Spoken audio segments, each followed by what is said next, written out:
So this is Berlin, the city that spawned many wars and 2 devastating world wars, the city of monuments. Yes, monuments to wars. Unhurt and undamaged in its previous wars, now ruined Berlin is all one monument. A grim monument to the war that in one form or another has vitally affected the lives of every living person on the face of the earth. This is the objective that men fought, bled, and died to get to. Now we are here, and it is hard to realize that the war is finished in Europe. Great authors, philosophers, men of letters will attempt to record this for history. Another qualified to tell the story is the foot-slogging soldier. He was there.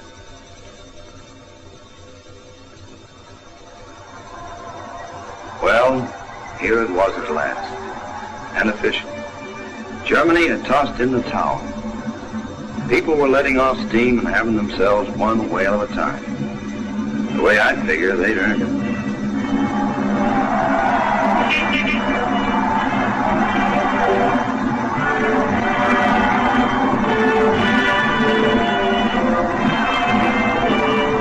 Standing on the corner and watching all the fun made me feel good. And yet somehow I couldn't get into the swing of it.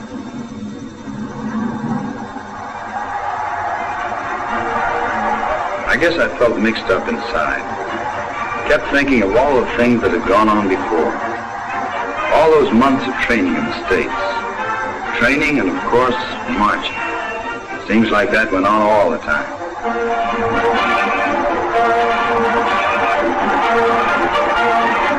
And one day somebody blew a whistle and we piled into a ship. Days later somebody blew another whistle and we piled off.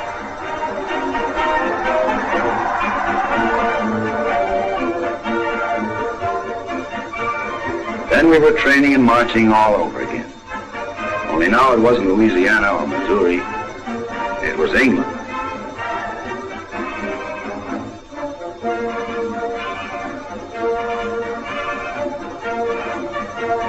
There were maneuvers and problems and then exercises. Funny thing about those exercises, you were always ready to bet that the latest one wouldn't be an exercise at all, that it would turn out to be the real thing. The company clerk heard it from the mess sergeant who had it straight from the colonel's driver. Yes, this time it would be the real thing.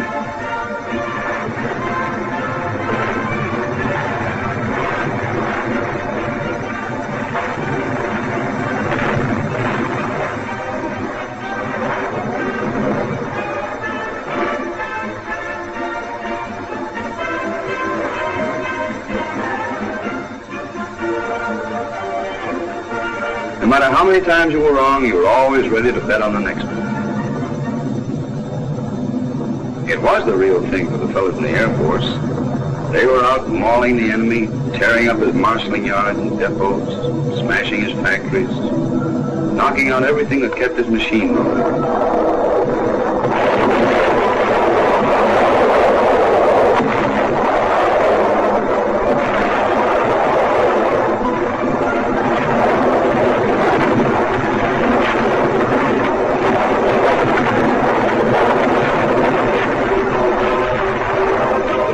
And ground batteries used to hit back. The Air Force kept right on dishing it out to them.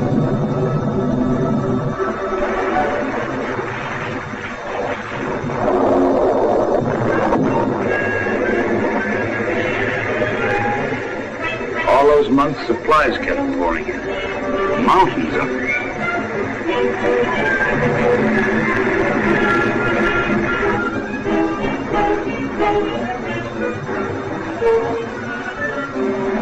The English used to kid us about it and say their little island would break up and sink under all that weight. Big stuff like locos and tanks. Little stuff, too, like rations and cartridges. Everything an army uses, from paper clips to planes.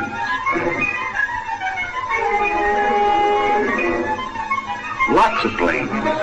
Tens of thousands with all their gadgets and equipment it takes to keep them flying.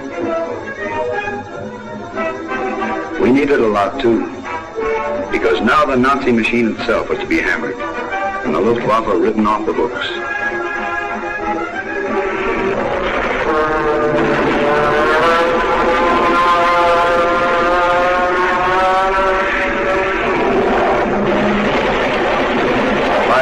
and communications ripped to bits.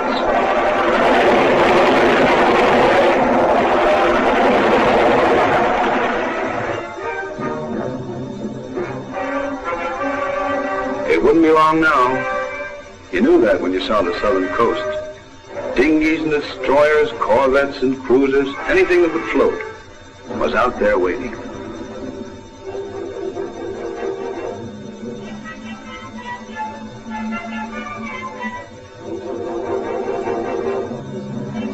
This time when loading began, there wasn't any betting.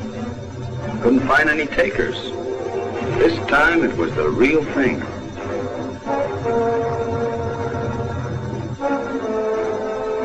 This was it.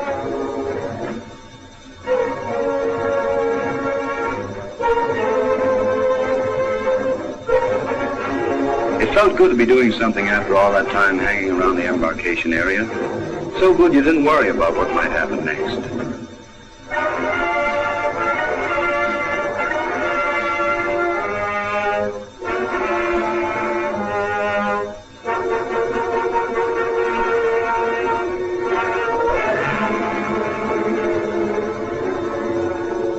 Cheerio, chum. See you in Berlin.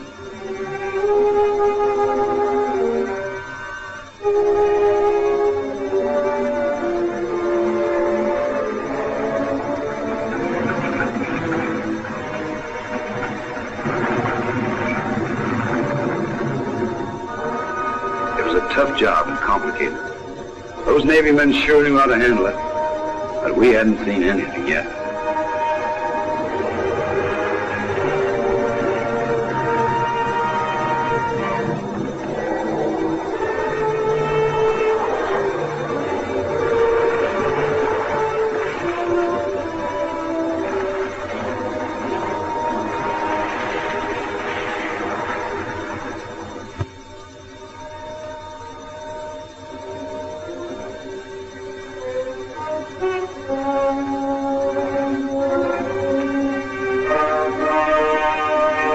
Then the hours began to add up. Hours like you used to put in when you were a kid, sitting in a dentist's waiting room. A fellow who played an instrument or could do a few stunts didn't have to look hard to find an audience. Some of us just played cards or swapped small talk.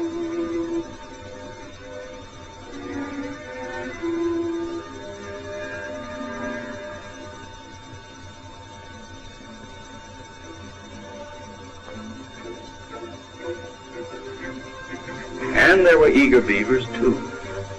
When they started briefing the Navy, we knew whatever was coming soon. And we had our own powwows, what each of us had to do, when and where we were to do it. Back at their inland bases, other GIs were getting ready to push on. The paratroops and the airborne. Just when the guys figured out the deal on pounds and shillings, along comes francs and centimes. The stuff went fast. Maybe the boys figured they wouldn't be finding many bars or shops open for business.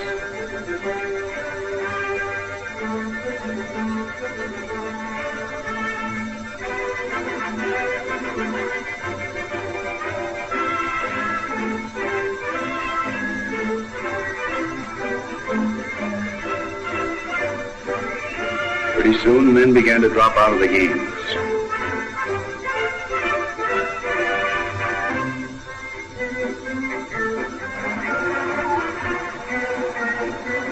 The plywood buses were pulling up to the tourist train.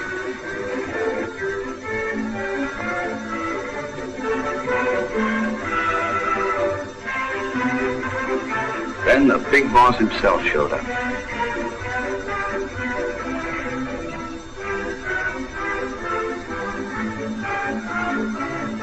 A few words, the right words.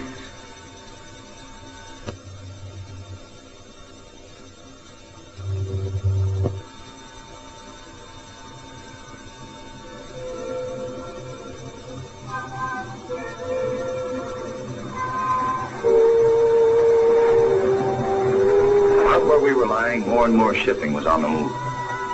It looked like a traffic tangle to most of us, but then we were only landlubbers and wouldn't know.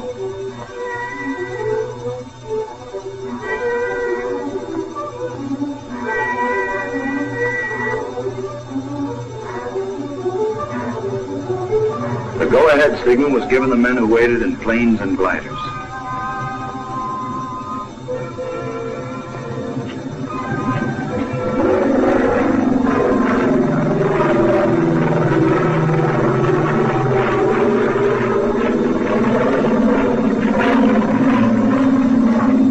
They were off in a sky parade that went on from dark right through till dawn, and then on into the day.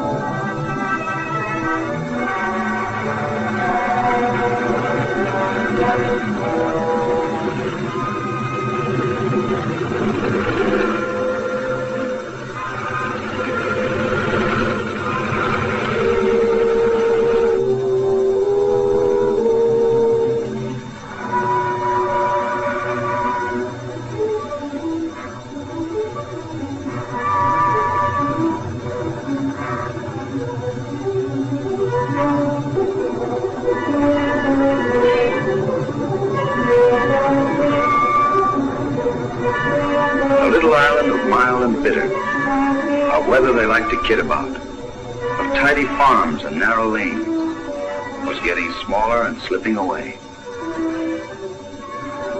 Then there wasn't any England at all. Only the channel far below, crisscrossed by our convoys.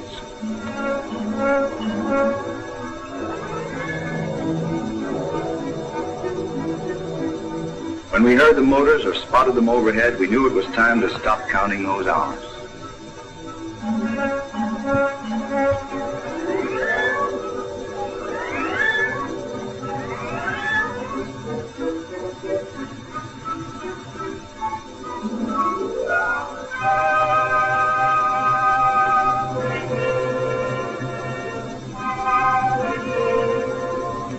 Somebody joked about unleashing the dogs of war.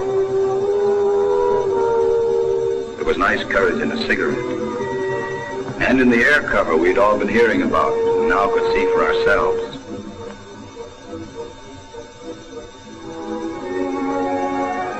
And in the steel wall the Navy had put up around us.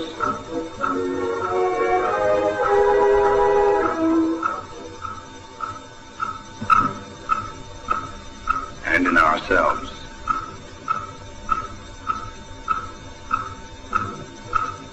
That's why waiting wasn't as tough as lots of us had thought it was going to be. And then, it began.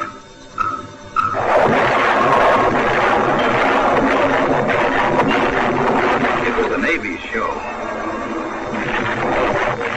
But our own act was coming up.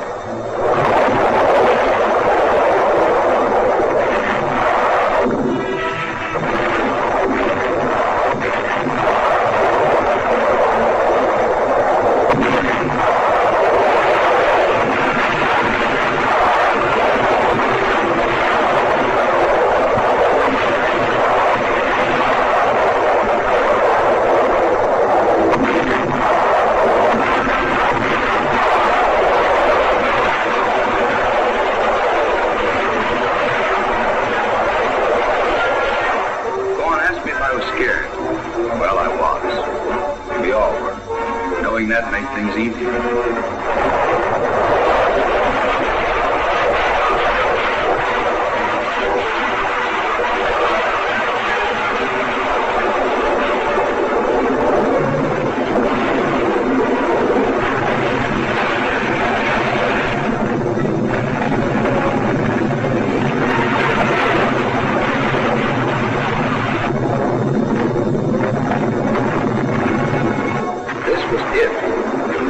In it together.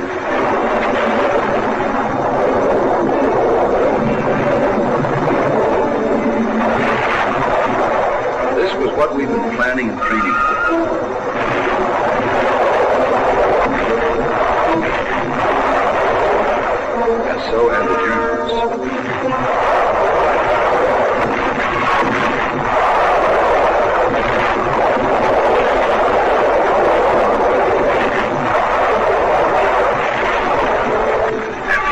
seconds, maybe it was years, we hit the beach.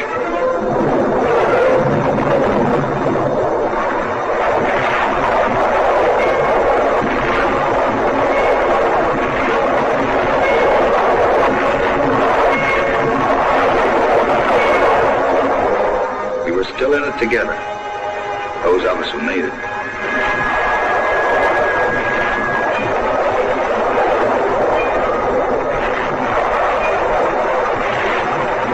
The same on all the other beaches along that strip.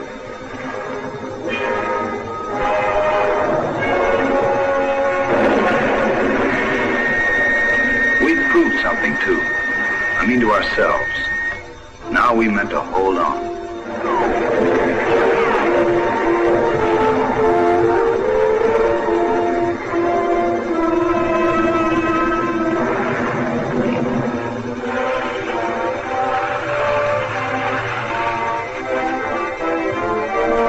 Come by air had made their landings, but we wouldn't know the full story till later. Right then we were sort of busy ourselves.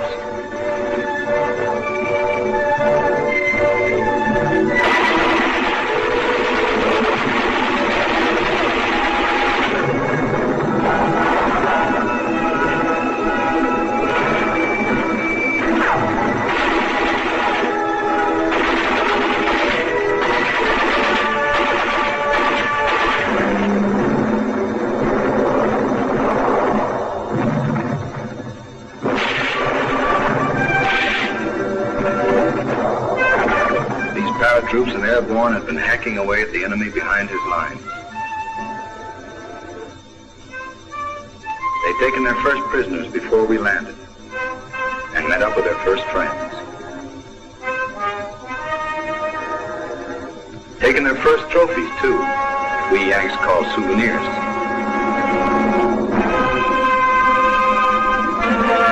The Nazis had been pushed back, and along the beaches, man-made forts were mushrooming up. Into them were pouring supplies, material, manpower.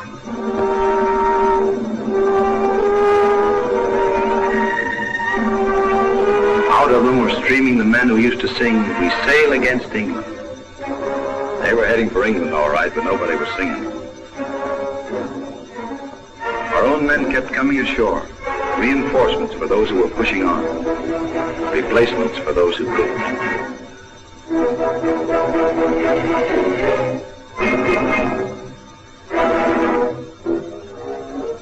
Then the advance became a trail of smashed towns and crushed villages on the road to Cherbourg. The enemy knew we'd need a real fort to take the place of the sand strip landings. We'd have to blast them out, and that's what we did.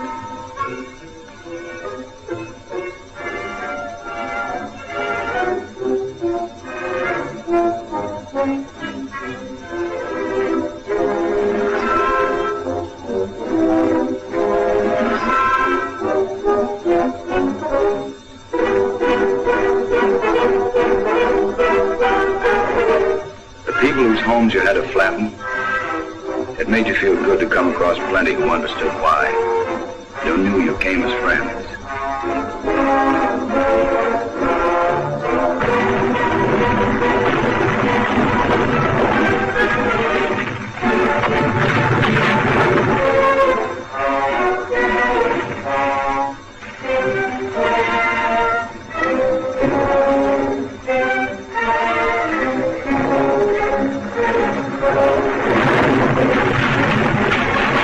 Kind of warfare called street fighting. There were scraps in the open. Then, one day it was over. The harbor forts at Cherbourg gave in, and a little less than a month after we'd started, the city was liberated.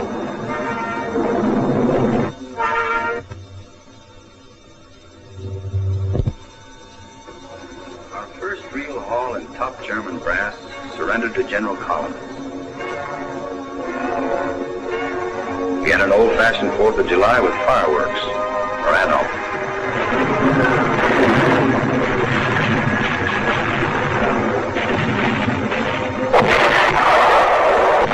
And even a few speeches.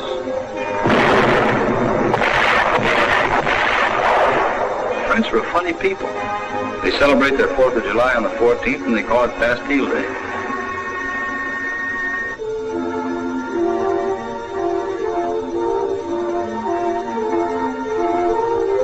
Bonjour. Merci beaucoup. Come see, come ça. Now, this French lingo is a snap. But GI shoes just weren't made for dancing.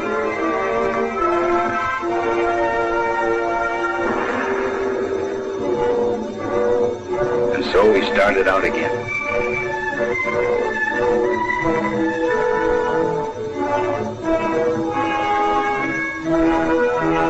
There's always got to be one life of the party. Sometimes it's a good thing.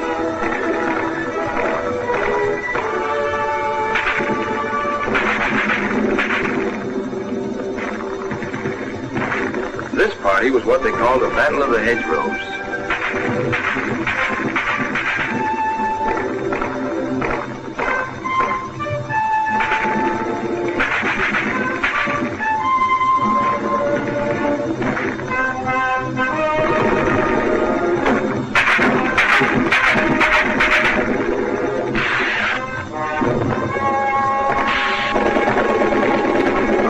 Came in from miles around, but it wasn't our idea of a good time.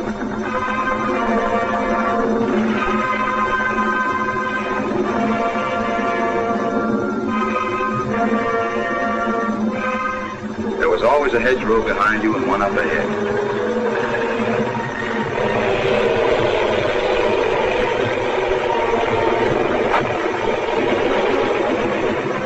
And when you cleared the very last one, there'd be another one waiting.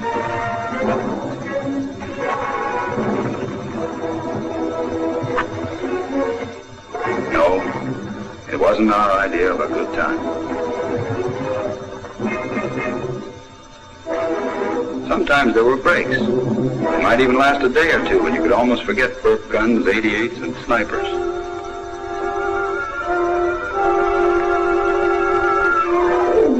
Almost. But not quite.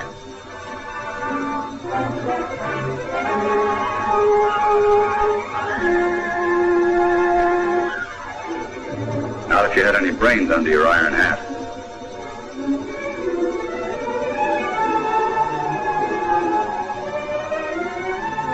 Church was where you made it.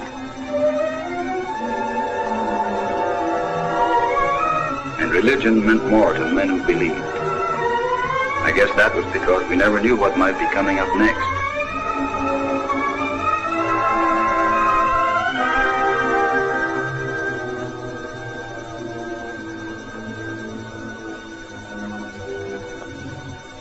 What was coming up next? Well, this time it would be San Lo.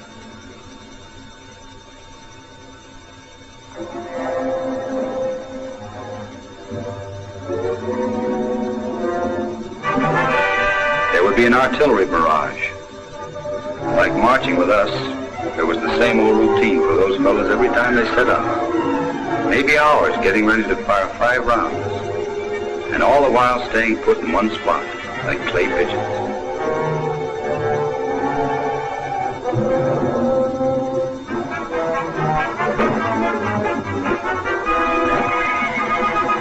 After the guns, armor and men going forward.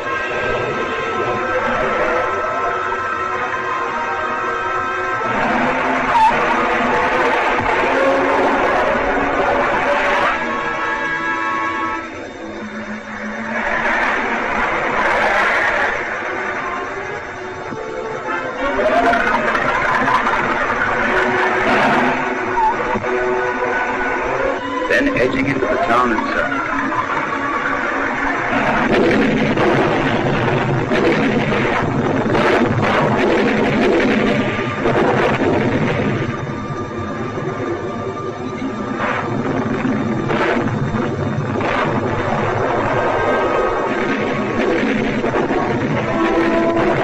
Jerry's holding on, but not for long.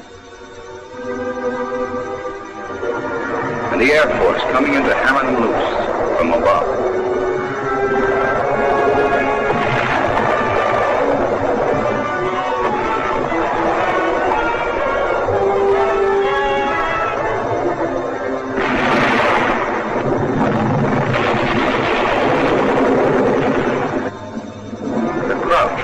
onto mounds of rubble and piles of wreckage. It would be a good try, but only a try.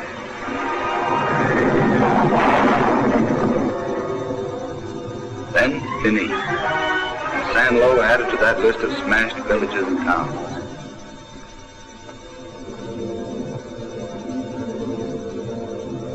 Sanlo stopped being used, and it was Patton. Patton and his armor breaking out and running wild. The Third Army moving on wheels and tracks to join the Canadian 1st and British 2nd at the Palais Trap.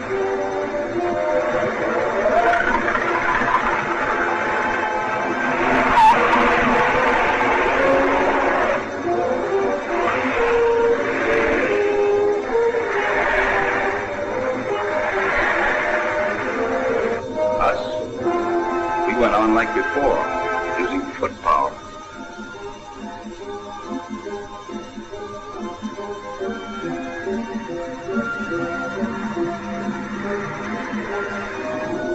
Someday I'm going to round me up some tank men. I'll let them pound shoe leather while I sit by and hand out the wisecracks. We'll see how they get along in a few lightning minutes for a break and smoke, and then up on their feet again.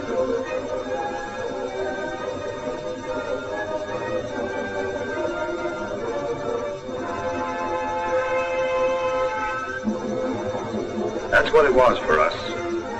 We marched, mixed it up with the Heinies, and marched some more.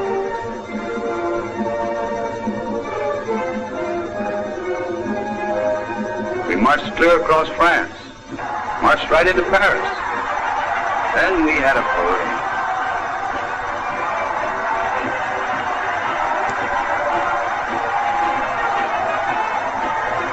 Paris had been liberated, and Leclerc's men were still cleaning up the Boche who hadn't moved out fast enough.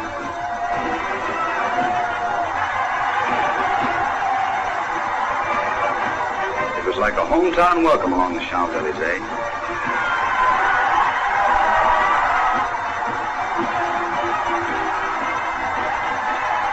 Ceremonies and speeches. The town was yours and everything was on the house.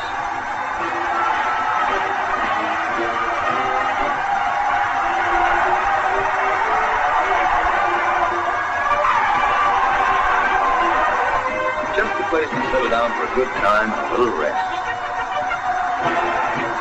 But no, we kept right on marching. Right through the city and out again. Oh, my aching foot.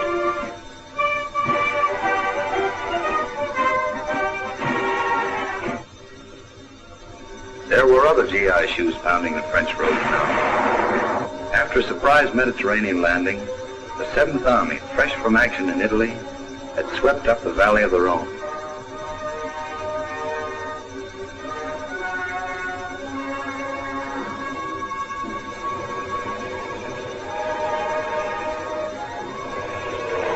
Lyon had been liberated.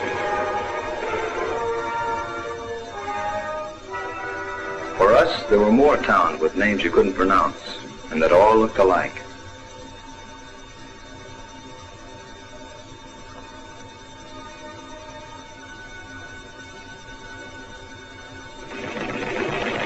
Each one had to be taken first.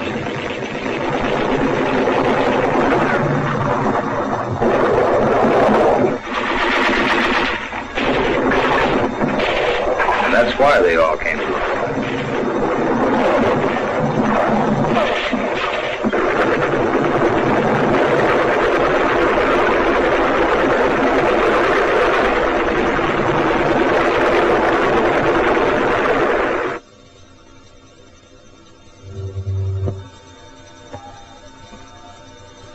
Jerry was beginning to lose his taste for war. We could tell by the way he began coming in bigger groups, and minus some of his cockiness. He was taking a clouting wherever he stood to fight.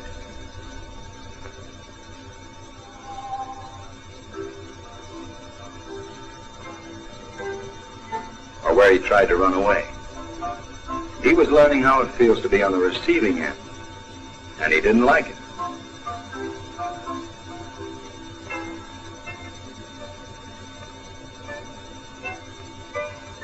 There was one batch of 20,000 gave up, along with all their equipment. bad day's work.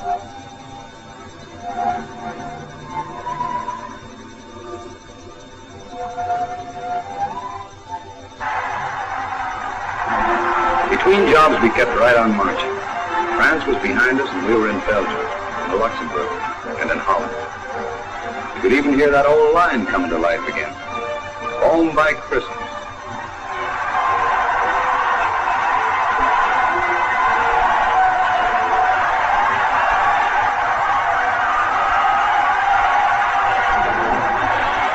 The enemy was folding, and you were beginning to get a bang out of this hero stuff.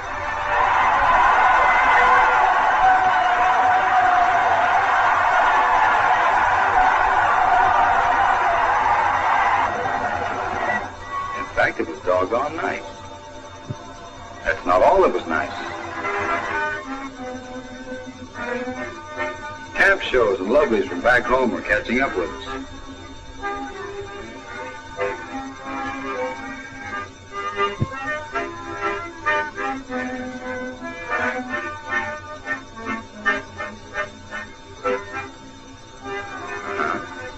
Nice. The wolf pack thought so too. Bing came over and lots of others. It made us feel even closer to the end than to home.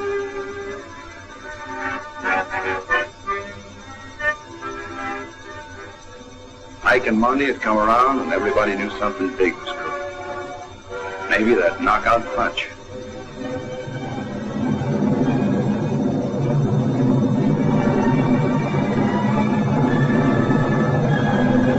The something big was an airborne invasion.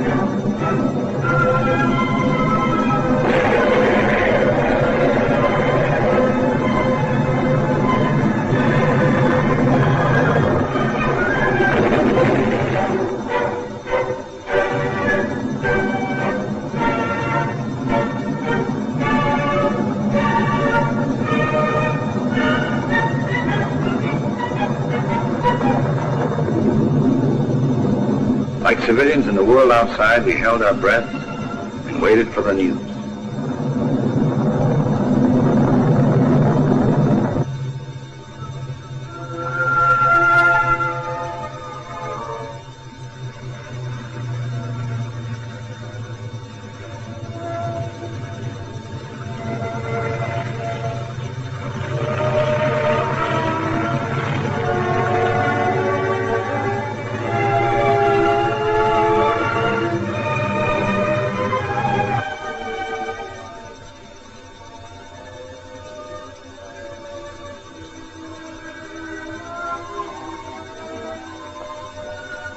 The bridge at Nijmegen and the other 2 points of a triangle bounded by Arnhem and Eindhoven would give us a hold on the Rhine and the country beyond.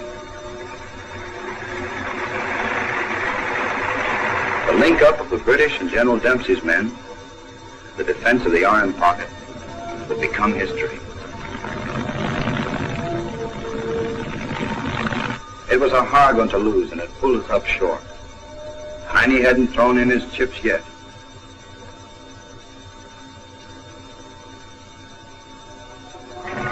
There was good news to the south. For the first time, a major German city was getting its taste of battle.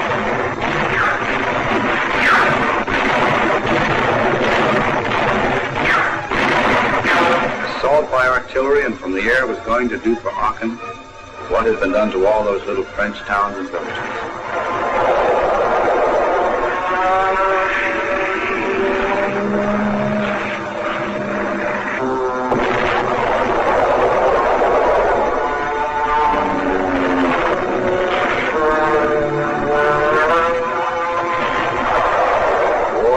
To Germany. It had stopped being a newspaper story about other people's homes.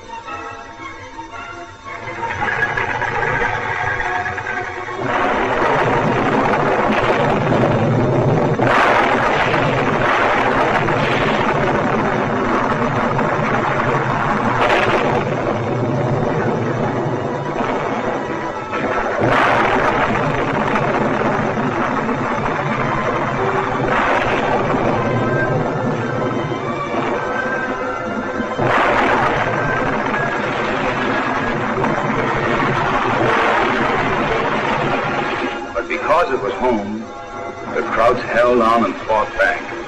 And we, who had been marching, went into the town to tear them out.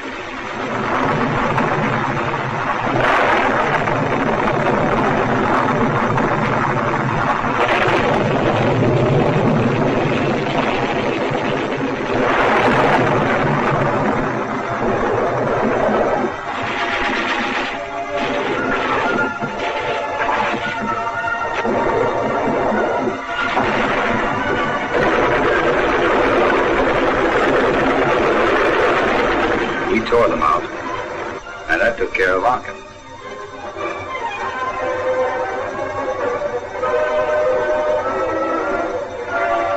The refugees looked like all the others we had seen.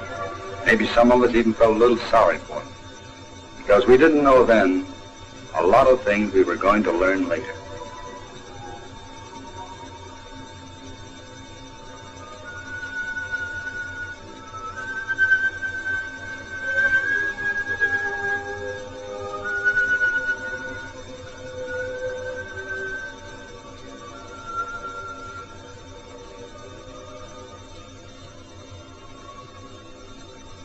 After that, it was Metz, and a lot of towns just as hard to pronounce as those in France, and just as beat up. Then we came to Siegfried. It was slow going, but it could be done. We used new tools and new weapons, and we gave them the rocket treatment.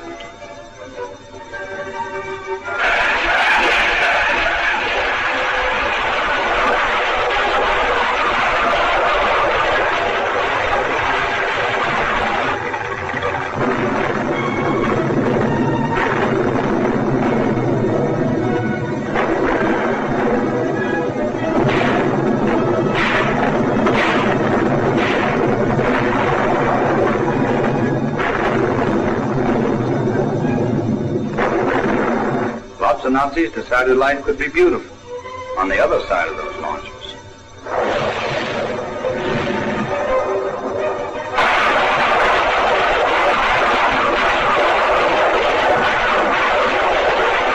It was up to us again. And so we put the Siegfried behind us and started on again, deeper into Germany.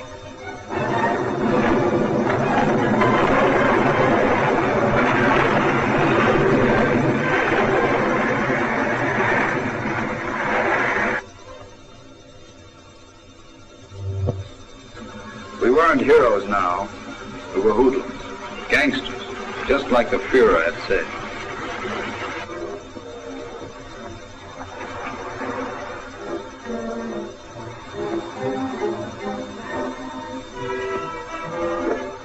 All Germany felt that way about us, including the weather. Looking back, the English brand didn't seem so bad after all.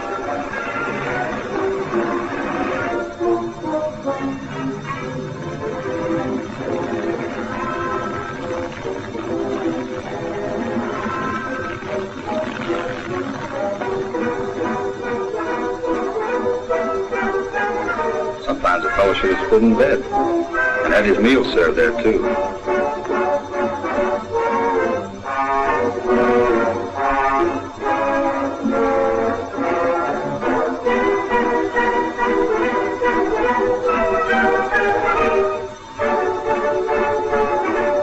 The boss looked in on us again. He always seemed to show up when a visit would do the most good.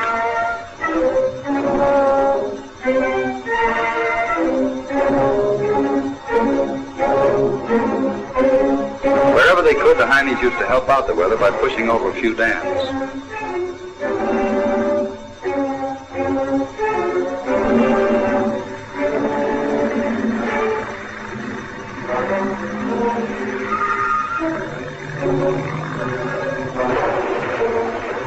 They always had reception committees waiting to welcome us.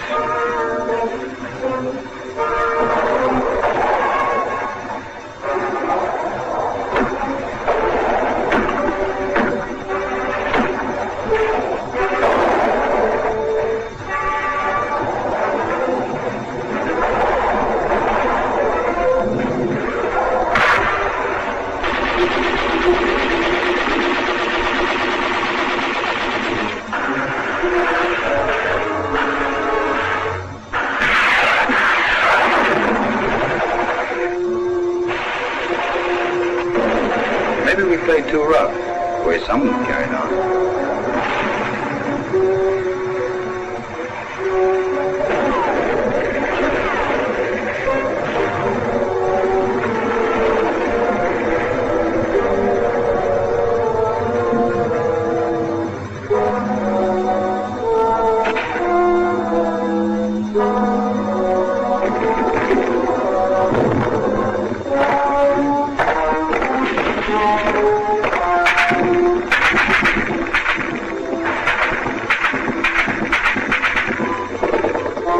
Couldn't stop to apologize on account of we were busy and had to keep moving.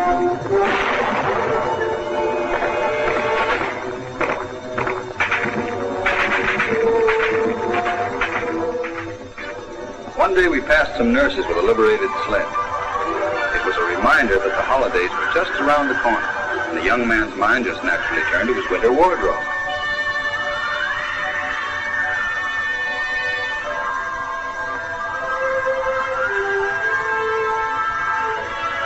The accent that season was on the conservative, something in a double-breasted and neutral colors, just the thing for an afternoon stroll.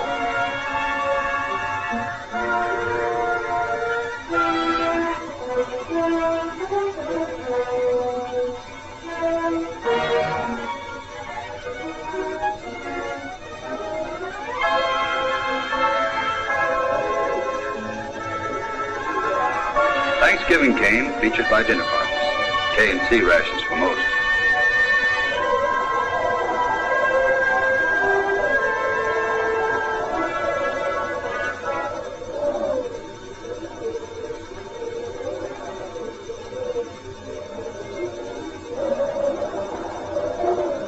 But turkey, too, for the lucky ones.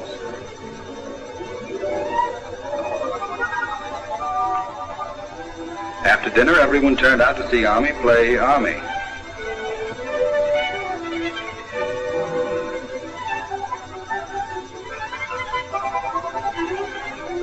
Yeah, that sure was one gay holiday season.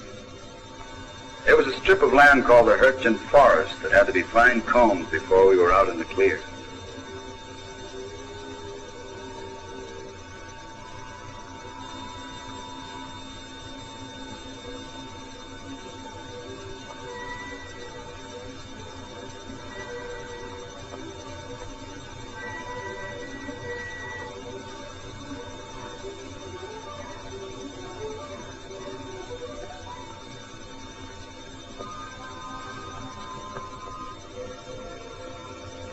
It was still war, and nobody had proved that a man named Sherman was wrong.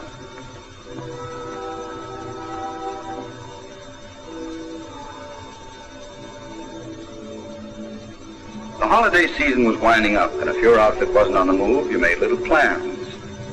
It was going to be as merry as you could make it, but nobody dug up that old one about home by Christmas.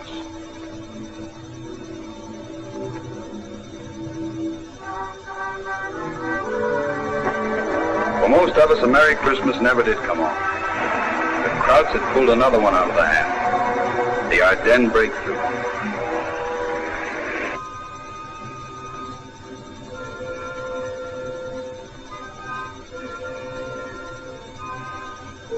It was our turn to give ground. Our turn to dig in and defend. Then give some more.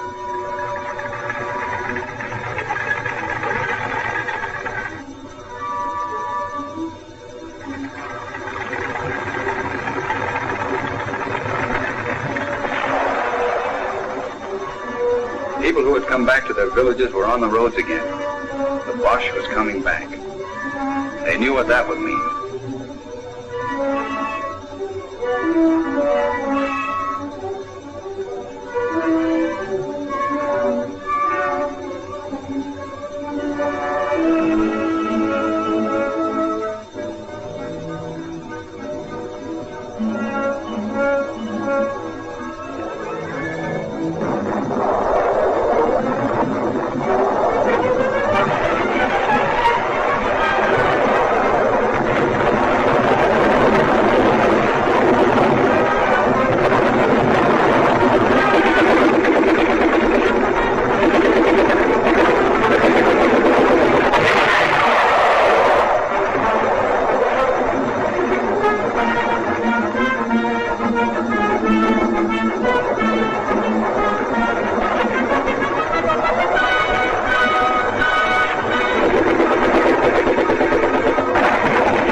Bosch wasn't coming back.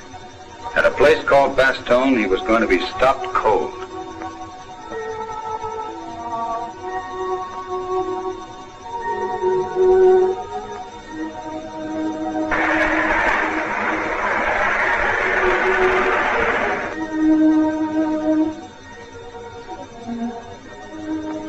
He might try to wriggle through wearing our uniform, but it wouldn't work. He couldn't wriggle through and he couldn't blast his way through. He was stopped.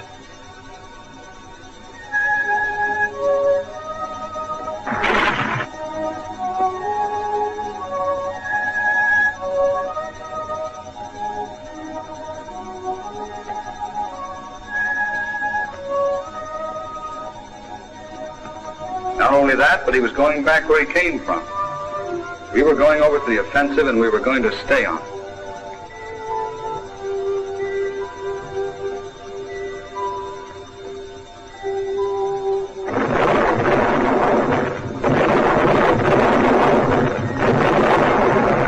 The country we'd already paid a price to win would have to be won all over again. It sort of made you sick inside, but fighting sick, if that makes any sense. It did to us.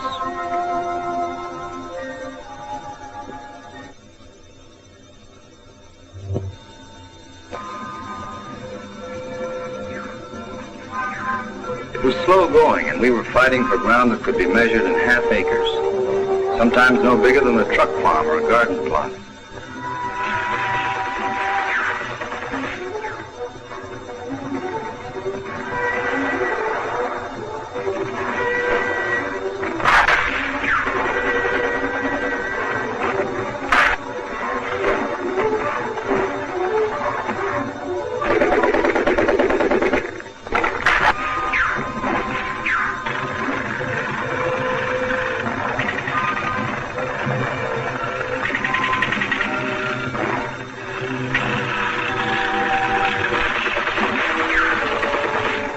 When it was over, you'd flop right down where you'd been scrapping for a few minutes breather.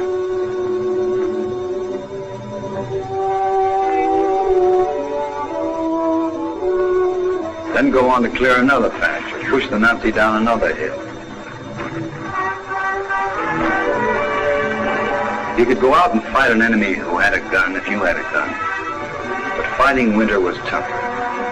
There was cold that froze a man who stayed put too long. Wet that rotted clothes and equipment, and snow that dragged you down. We fought on against the Nazis and held on against the winter. The battle for half acres was winning back towns. And so we kept on, marching, of course.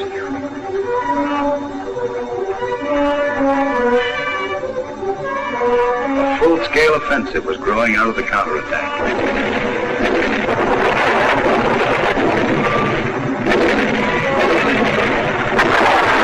The bulge was shrinking.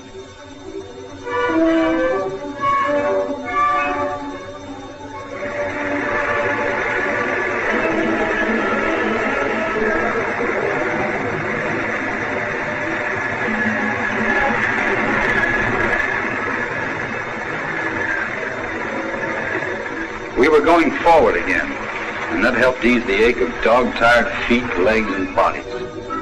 Everyone felt better about the way things were shaping up. Another thing made us feel better was the break in the weather. The snows were easing off, and the sun had found us again.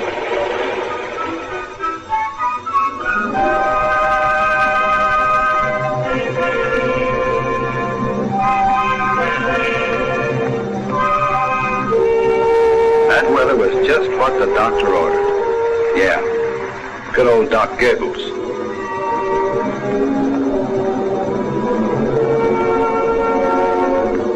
We were still on the march, but the going had become a crawl. Some places we bogged down and stalled.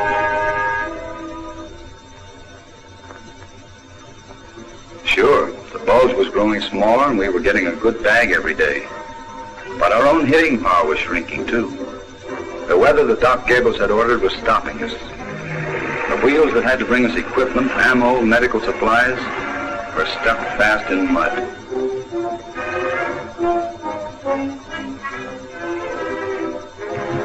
But von Rundstedt wasn't the only one who could pull tricks out of a hat. There wasn't mud up there, so the things we needed started to roll in by air transport.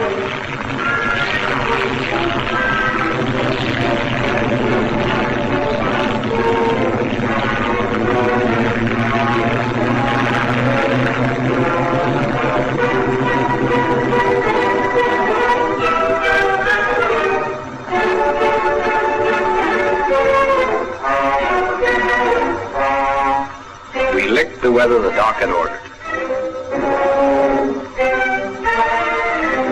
and went on licking the crops.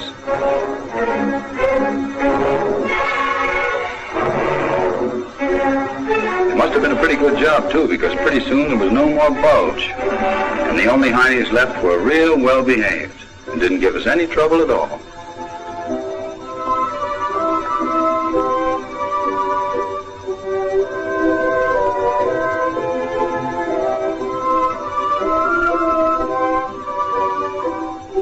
There was a breather now while plans were made for the next move. We were going to cross a river that stood between us and, well, other rivers. Jerry on the other side was being softened up.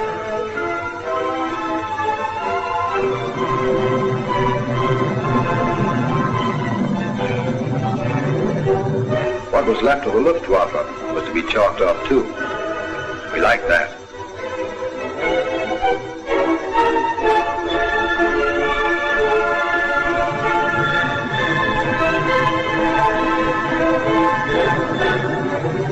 It would make things easier for us, and even a lot easier wouldn't be easy enough.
Something of those D-Day hours came back.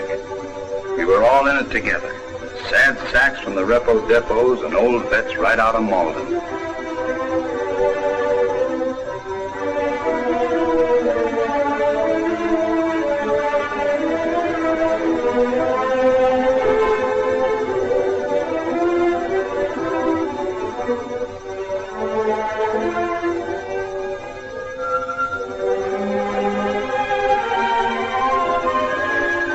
Then we hurried up and waited.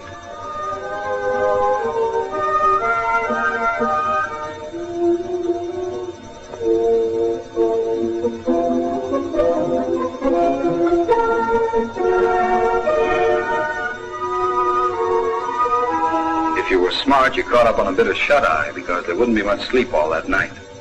The artillery would see to that.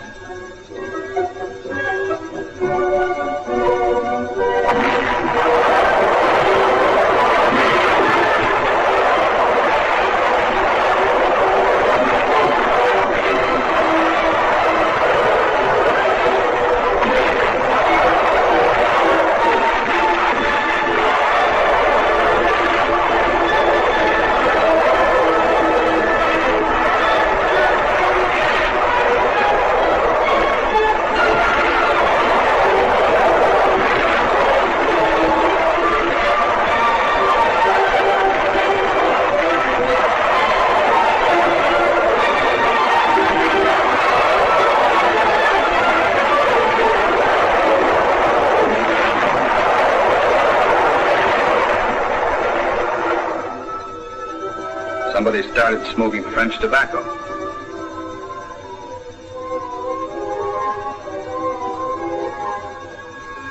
And was doing a good job of it, too.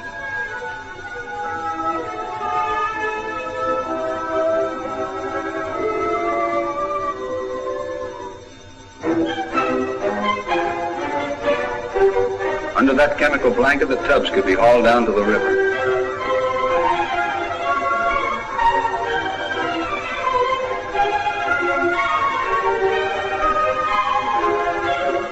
The Roar didn't look like much of a river as rivers go, but it had been equipped with some pretty fancy cross currents and moved faster than a 48-hour pass.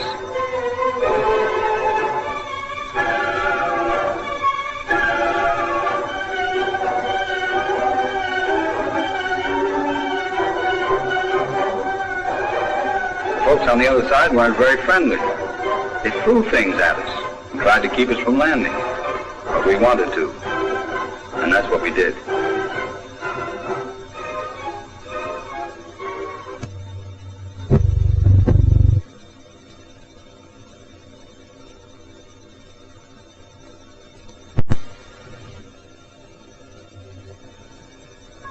Anyone else can you carry on for those?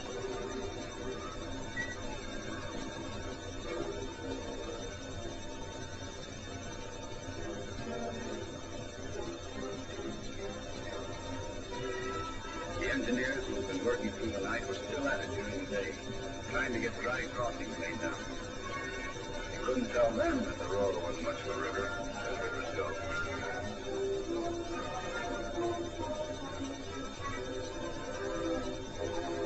It was raining where we were, but it wasn't only raindrops we ended up heading across those bridges.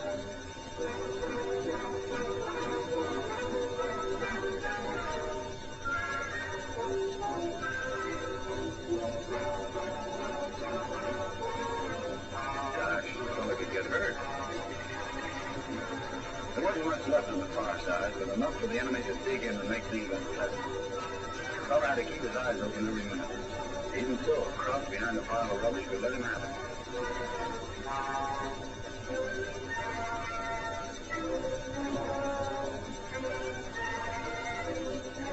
We took Ewing, and there could have been big times in the town if there'd been any town left.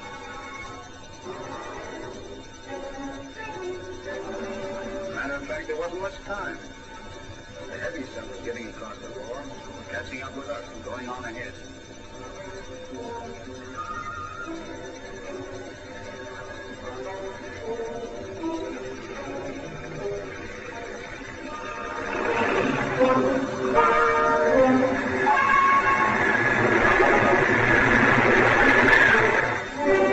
Advance units were spreading out on the plains before Cologne.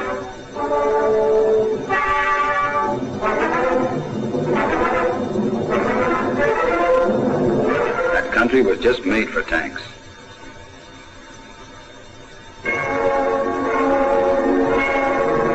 I guess for walking too, because we were there.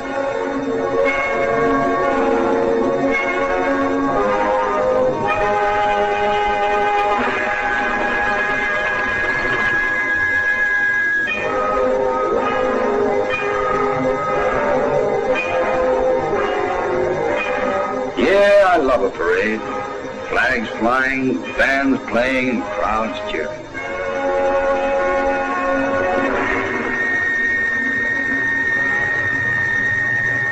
We weren't wasting sympathy anymore. After Malmedy being hard-boiled made good sense. Those old men, women, and kids, and all those meek, mild prisoners heading back to the cages were poison to us.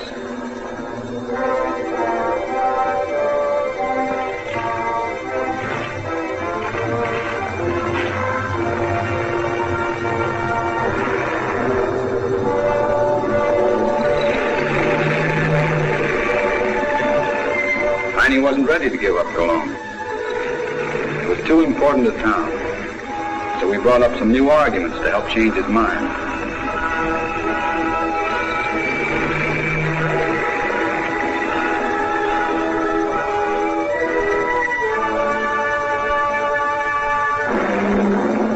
Somebody was going to have an awful headache.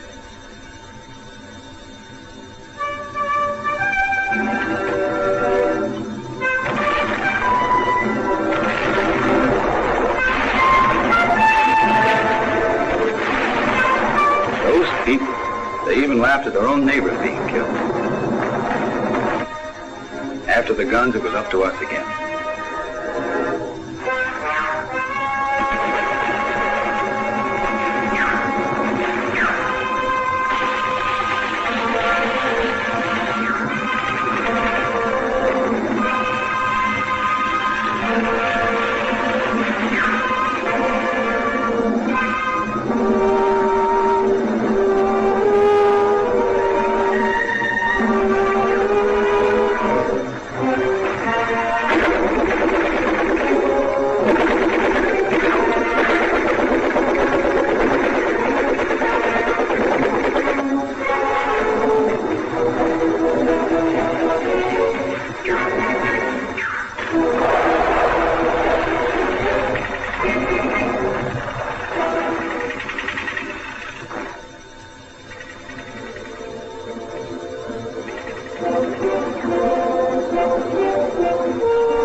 Cologne now, and we were on the Rhine.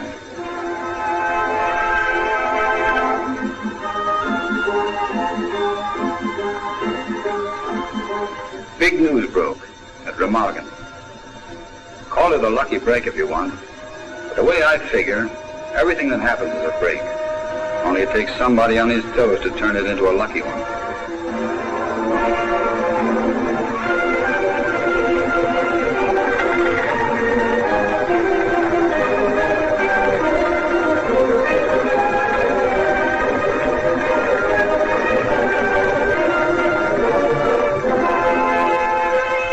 Yanks had gone across the Rhine, but it had cost plenty to stay there.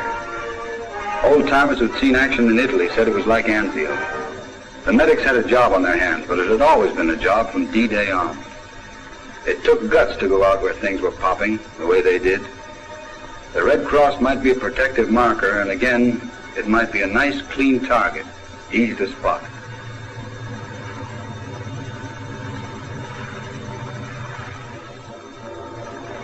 The Remagen beachhead held and grew. When the old bridge went down, there were other crossings to take its place.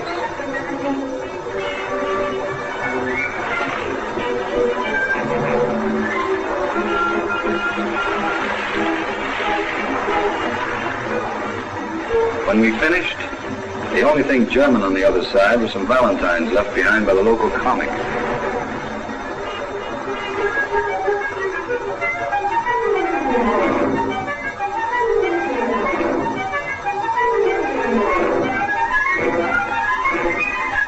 After Cologne, Koblenz was next on our list of cities.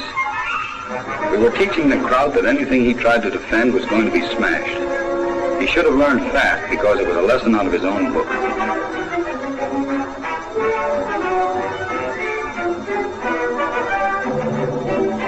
We were reaching the river at a lot of points in that sector, and that meant the German line between the river and Saarbrücken was breaking wide open.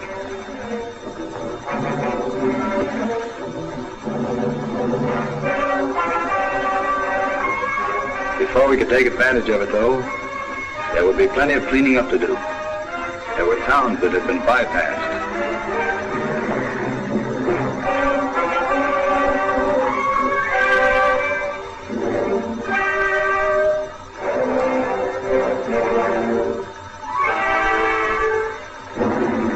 And pockets of enemy to be mopped up.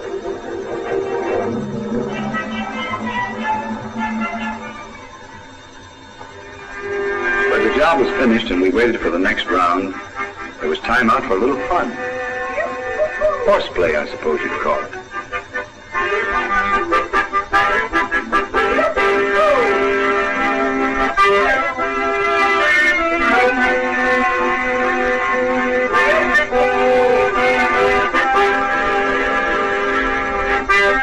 Hitler Youth just couldn't savvy.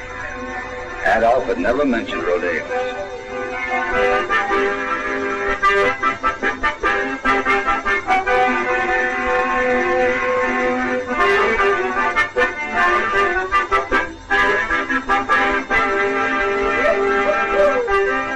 had fun in our decadent democratic way.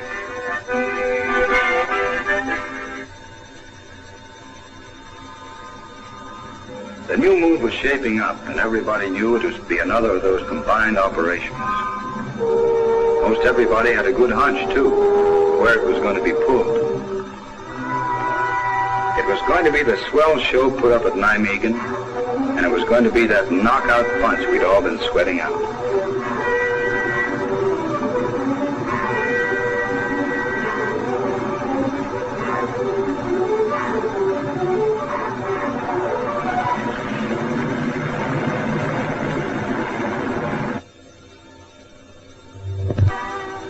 More than 3,100 tow planes and gliders were in on it.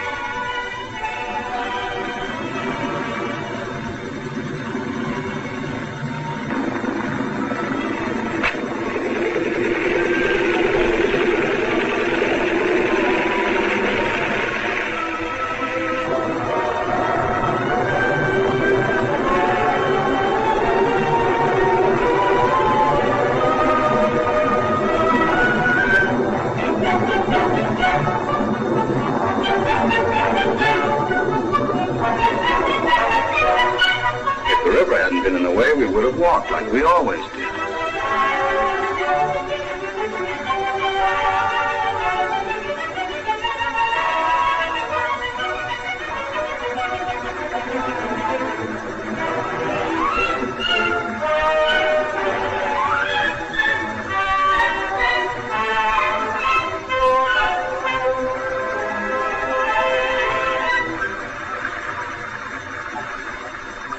Down to meet us was the Navy, our first meeting since D-Day. We all got a bang out of watching the United States Navy romping around in the German Rhine.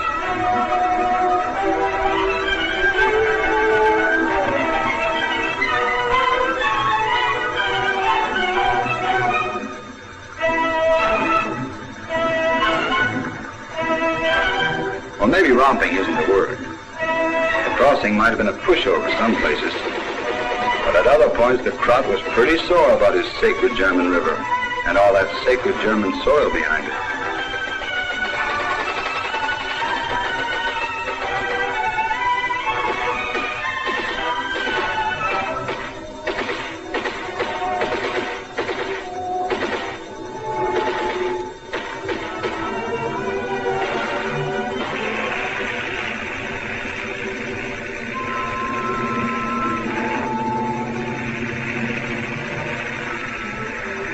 We crossed the Rhine and got onto the sacred soil in a hurry because we had an appointment with the airborne.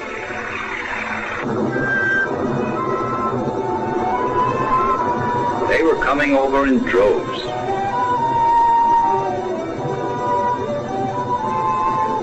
We heard that the airborne was using a few new wrinkles and tricks of their own on this trip. Ways to speed up landings.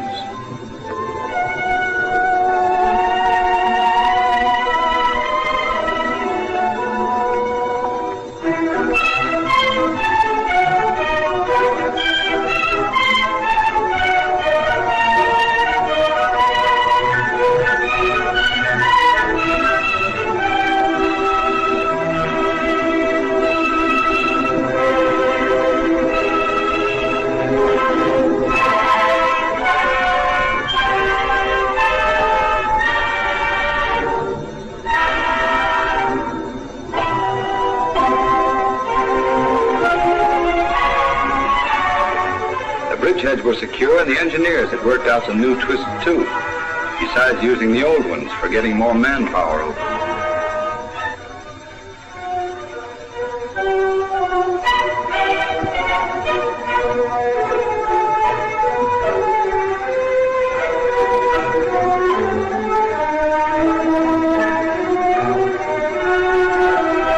Pontoon bridges were speeding tanks and guns to the other side.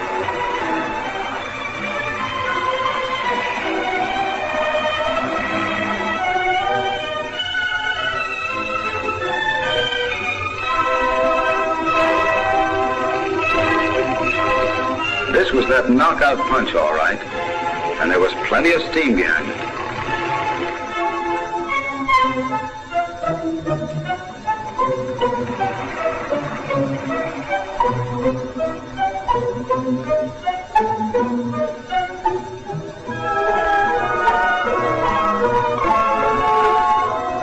Between you and me, it was going faster than scheduled. Some of us had even reached our objectives before the time set up for our meeting with the airborne.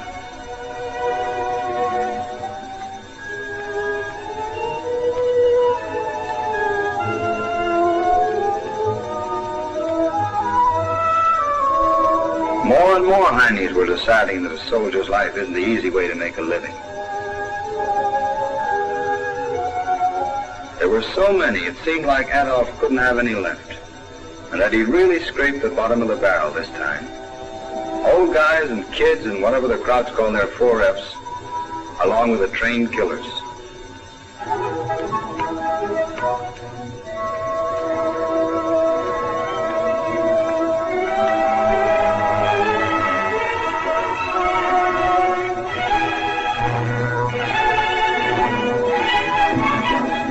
Pouring in from all over the countryside with all the fight out of them, glad to be in one piece and happy to lie around meek and quiet in the sun. Little lost sheep, little lost black sheep.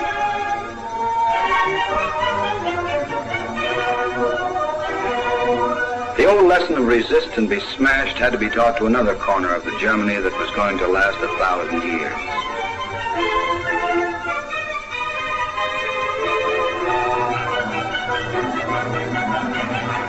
Some towns caught on fast, and when the Wehrmacht cleared out, the Volkssturmers threw away their guns and went back to their shops.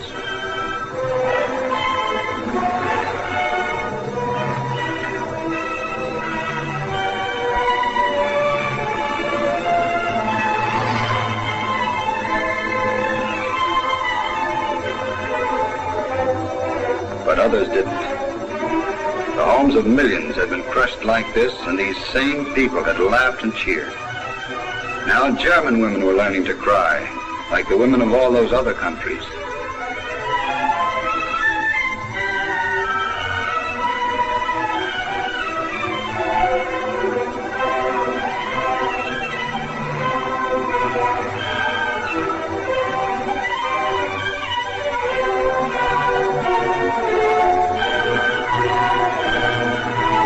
London, Warsaw, Rotterdam, Stalingrad, and all the others were being brought home to the people of Wesel, the people of Würzburg, the people of Essen.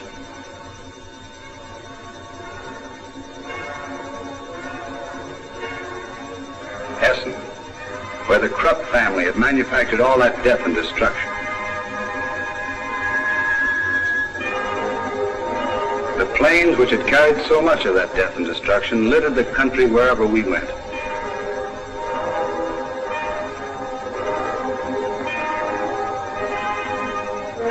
So did the records of what had been the world's most modern military equipment. But what was left of it wasn't so modern. Kaput, too, was the manpower that had operated all those planes and all that equipment.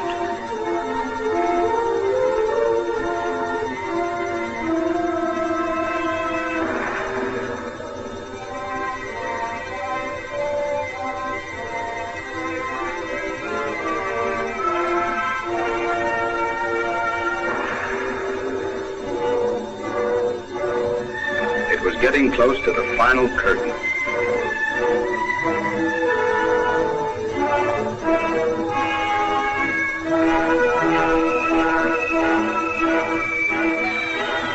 There were some people along the way who were really glad to see us. Our own, of course. The men who had been behind wire fences, some for 3 and 4 years.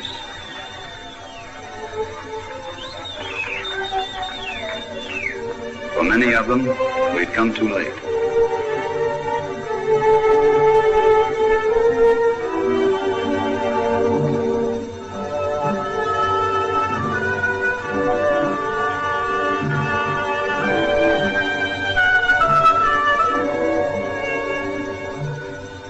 None of us would forget what we saw behind those wires.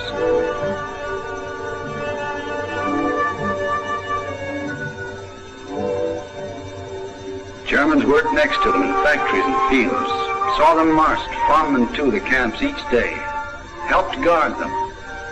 But you couldn't find a single Heine who knew what was going on.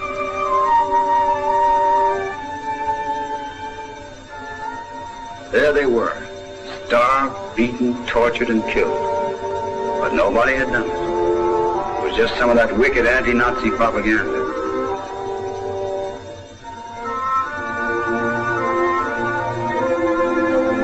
We got to some camps in time to pull out men who might have a little more of living ahead of them. But only a little, and it wouldn't really be living.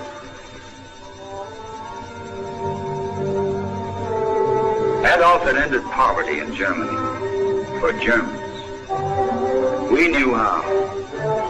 With the slave market ended and nobody to steal from now, what were the nice Germans going to do?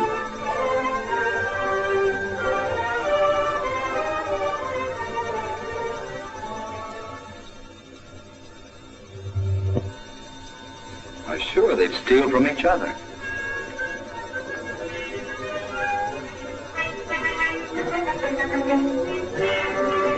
These were the same nice Germans to whom the shelling of Cologne was a great thrill, a joke. The French, the Dutch, the Czechs, the Poles, the Danes never thought the Germans were very good neighbors, and said so. We read the wrong papers and called it propaganda. Well, now we could see. The gag about discipline, and that one about Superman. We had the proofs on them, too. It was only a few weeks before the end when the news hit us. We'd lost a good friend. The world had lost a good friend. It didn't seem fair with the job almost finished.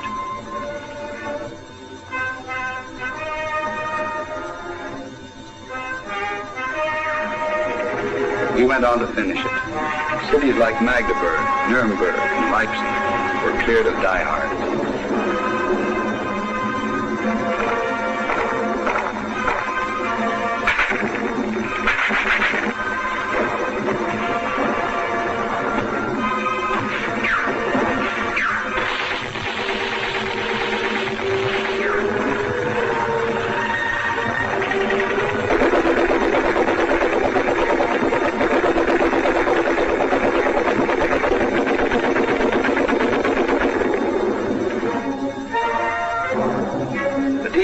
The fewer Nazis we found.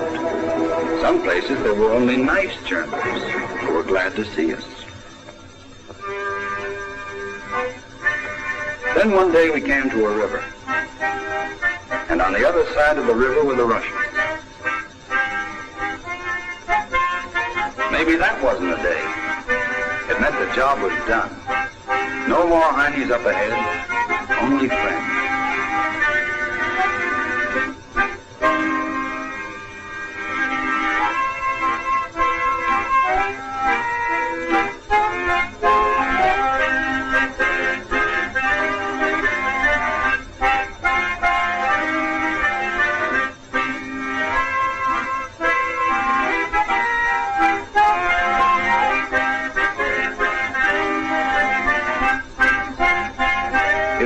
To get a first-hand look at the fellows who'd been battling Krauts for 4 years and to compare notes. According to the Germans, they were subhumans. They looked and acted like us, so I guess that made us subhumans too. Anyway, us subhumans had ourselves a time on German beer and their own brand of liquid fire. We drank toast to ourselves and everyone we could name. Hitler was kaput. Nuremberg's gift to the world, Nazism, was kaput.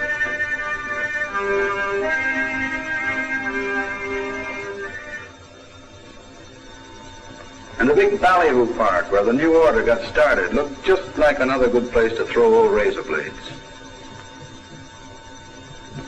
It must have been a terrific place to put on a show and whoop it up for the boss men. Today we own Germany, tomorrow the world. Says who? Why, a fellow would walk 1,000 miles through hell and high water to call that bluff. And that's just what we did.